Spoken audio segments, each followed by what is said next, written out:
आज मुंबई येथे राज्याचे उपमुख्यमंत्री माननीय देवेंद्रजी फडणवीस साहेब यांच्या नेतृत्वामध्ये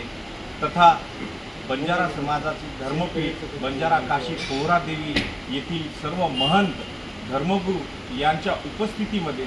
राज्यातील संपूर्ण बंजारा समाजाच्या संघटना तथा पदाधिकारी बंजारा समाजाचे समाजसेवक यांच्या उपस्थितीत सागर बंगल्यावर एक बंजारा समाजाचे जे काही सामाजिक समस्या आहे, जे मूलभूत सुविधेचे प्रश्न आहे, या प्रश्नाकरिता एक बैठक आयोजित करण्यात आली। सदर बैठकीमध्ये संत शिवालाल महाराज बंजारा लबाना टांडा समृद्धी योजना, गोर बंजारा अकादमी, गोर बंजारा बोर्ड यावर सविस्तर चर्चा करण्यात आली। त्यानंतर बंजारा समाजाचे जे मूलभूत प्रश्न आहे, क्रिमिलेअरचा विषय आहे, नॉन क्रिमिलेअरचा विषय आहे, बोगस भामटा राजपूत जे आरक्षणामध्ये घुसखोरी करत आहे हा विषय आहे,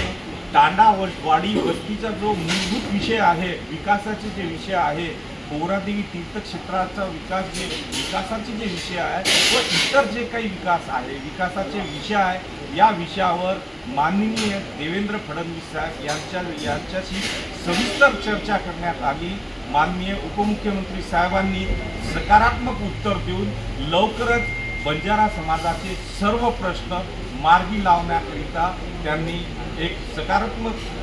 भूमिका घेतली आणि या आजच्या सभेमधून बंजारा समाजाला एक वेगळी दिशा मिळेल अशी अपेक्षा निश्चित बाळगण्याकरिता हरकत नसावी। जय शिवालाल।